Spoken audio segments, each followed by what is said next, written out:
আমরা যারা Android phone use করি তারা অনেক সময় দেখি যে এখানে যে সিস্টেম আপডেট বা সেটিংয়ের ওখানে কিন্তু একটা সিম্বল দেখতে পাওয়া যায়, যার ভেতরে ক্লিক করলে সিস্টেম আপডেটটা আসে।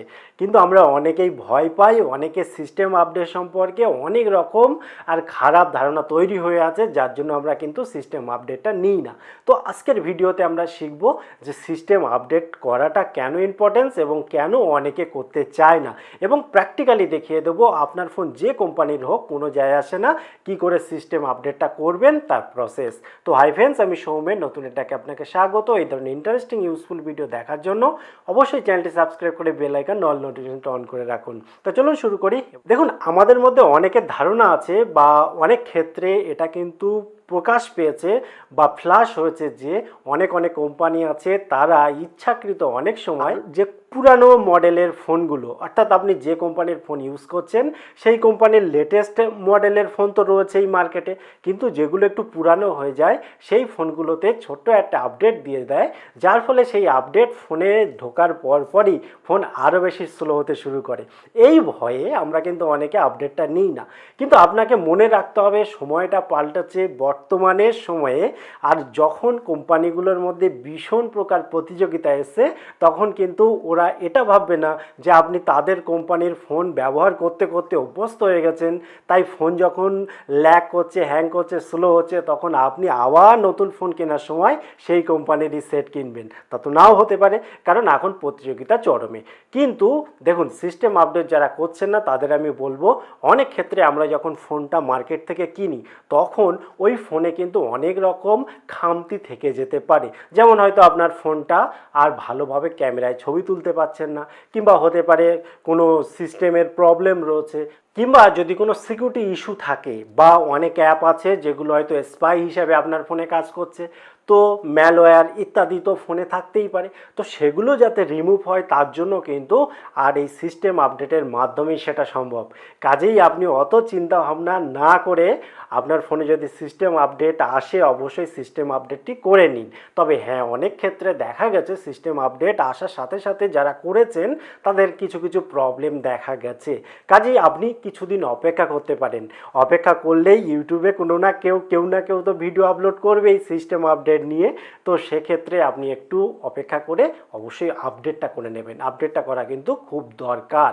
এবার চলুন দেখে নিই যে আপডেটটা কিভাবে করবেন। সাধারণত ফোনে যদি সিস্টেম আপডেট আসে নতুন, সেক্ষেত্রে এখানে আপনার ফোনের যে সেটিং অপশান সেখানে কিন্তু হাইলাইট হয়ে থাকে। এটা দেখে খুব সহজেই বোঝা যায়। তারপরও যদি আপনার অসুবিধা হয়, আপনি আপনার ফোনের সেটিং অপশানে যাবেন, যাবার পর উপরে যে সেটিং অপশান আছে সেখানে সিস্টেম আপডেট লিখবেন। লেখার পর কিন্তু সিস্টেম আপডেট আসবে, বা আপনি স্ক্রল করে খুঁজে খুঁজে সিস্টেম আপডেট পেয়ে যাবেন। সেখানে কিন্তু এই ধরনের সিম্বল দেখতে পাওয়া যায়। এবার ফোন মডেল কোম্পানি অনুসারে আলাদা আলাদা ইন্টারফেস থাকতে পারে, সেটা কোনো ব্যাপার না। আপনাকে মোট কথা সিস্টেম আপডেটের এখানে আসতে হবে, তারপরে ক্লিক করতে হবে। ক্লিক করার সাথে সাথে আপনার কোম্পানি অনুসারে এই ইন্টারফেসটা একটু আলাদা হতে পারে। এবং দেখুন সিস্টেম আপডেট কত বড় আছে, কি কি আপডেট আছে সেটা কিন্তু এখান থেকে পরিষ্কার বোঝা যায়। সেইগুলো বুঝে নিতে গেলে এখানে দেখুন আপডেট ভার্সান লেখা আছে, তারপরে কতটা বড় আপডেট 155.7 অন এমবি দেখাচ্ছে। কখনো কখনো 1 জিবি 2 জিবি পর্যন্ত আপডেট বা তার বেশিও আপডেট কিন্তু আসে। তো সেক্ষেত্রে আপনার কি কি আপডেট এসছে এখানে পড়ে নেবেন। এখানে দেখুন নেটওয়ার্কের একটা আপডেট এসছে ব্লুটুথ ওয়াইফাই কানেকশানের উপরে। তারপরে দেখুন সিস্টেমের উপরে একটা আপডেট এসছে, যেখানে বলা হচ্ছে যে থার্ড পার্টি অ্যাপের যে ফিক্সড যে ইস্যুগুলো থাকে, বিভিন্ন ধরনের ক্র্যাশ ইস্যু অ্যাপগুলোর, সেগুলো কিন্তু আজ সিস্টেমেটিক ঠিক হয়ে যাবে। গুগল সিকিউরিটি আর খুব স্ট্রং হবে, ইমপ্রুভ সিস্টেম সিকিউরিটি হবে, ইত্যাদি ইত্যাদি। তারপরে দেখুন এখানে কিছু তথ্য দেওয়া হচ্ছে, যেখানে বলা হচ্ছে যখন এই আপডেটটা হবে কোনো রকম ডিলিট বা মডিফাই হবে না আপনার ডেটা, এবং আপনার ফোনের যে রানিং স্পিড সেটা কিন্তু নর্মাল থাকবে, যে মেমোরি স্পেস সেটাও নর্মাল থাকবে, এবং আপনার যে আপগ্রেড প্রসেস তখন টেম্পারেচার একটু বাড়বে, অর্থাৎ ফোনের যে তাপমাত্রা একটু বাড়তে পারে, কিন্তু নর্মালি সেটা কোনো একটা সমস্যা তৈরি করবে না। এবং এই আপডেট শেষ হওয়ার পরই নর্মাল যে টেম্পারেচার সেটা কিন্তু স্বাভাবিক হয়ে যাবে। তো আপনি কি করবেন, আপনি পড়ে টড়ে নিলেন, তারপরে ডাউনলোড অ্যান্ড ইনস্টলের উপরে ক্লিক করে দেবেন। ক্লিক করলে কিন্তু এখানে দুটো অপশান আসবে, যে ইউজিং ডেটা নেটওয়ার্ক কন্টিনিউ, আপনার কাছে একবার পারমিশন চাইবে, আপনি অবশ্যই পারমিশন দেবেন এবং কন্টিনিউতে ক্লিক করে দেবেন। তারপরে দেখুন এখানে আপলোডিং শুরু হয়ে গেছে এবং 1 2 3 4 করে আর বাড়তে শুরু করেছে। এখানে একটু অ্যাডিশনাল বলে রাখি, যদি এমন কোনো আপডেট আসে যে আপডেটগুলো খুব বড় এবং আপনি হয়তো ততটা বড় নেট প্যাক ইউজ করেন না, অর্থাৎ 2 GB 3 GBর আপডেট আসলো, আপনার হয়তো নেট প্যাক অত বড় নেই, সেক্ষেত্রে আপনি কি করবেন, পজ ডাউনলোডিং এখানে স্টপ করে কিছু কিছু ক্ষেত্রে আপনি কিন্তু কিছুটা কাজ এগিয়ে রাখতে পারেন, পরবর্তীতে আবার কন্টিনিউ করতে পারেন, বা সবথেকে ভালো হয় রাতের দিকে করে নেবেন কাজটা। তাহলে কি ডেটা যেহেতু পার ডে অনুসারে যদি আপনার থাকে তাহলে 12টার পরে চেঞ্জ হবে, সেই টাইমটাকে আপনি কাজে লাগাতে পারেন। যাদের মান্থলি ডেটা তাদের ব্যাপারটা আলাদা। দেখুন ডাউনলোড যখন শেষ হয়ে যাবে তারপরেও কিন্তু আপনাকে একটু অপেক্ষা করতে হবে। দেখুন এখানে ভেরিফাই আপলোডিং হচ্ছে, তারপরে ফোনটা একটু হলেও সুইচ অফ হয়ে যাবে।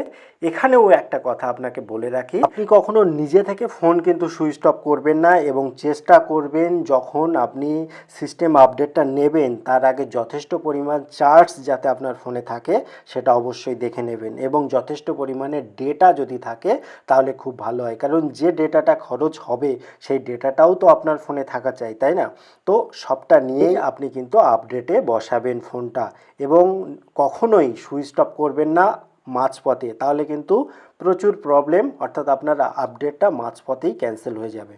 আমি নিজে যখন সিস্টেম আপডেটে বসিয়েছিলাম প্রথমবার তখনও কিন্তু ঘাবড়ে গিয়েছিলাম, কারণ এই জায়গাটায় প্রচণ্ড সময় লাগে, এবং আমি তো ভাবছিলাম যে আমি বেরিয়ে আসি, কিন্তু এখানে কিন্তু পরিষ্কার লেখা আছে কোনো রকমভাবে কোনো প্রেস কিছু করবেন না, কোনো বাটন চাপবেন না, এবং এই আপগ্রেডটা কমপ্লিট হওয়ার পর একটু কিন্তু টাইম লাগবেই।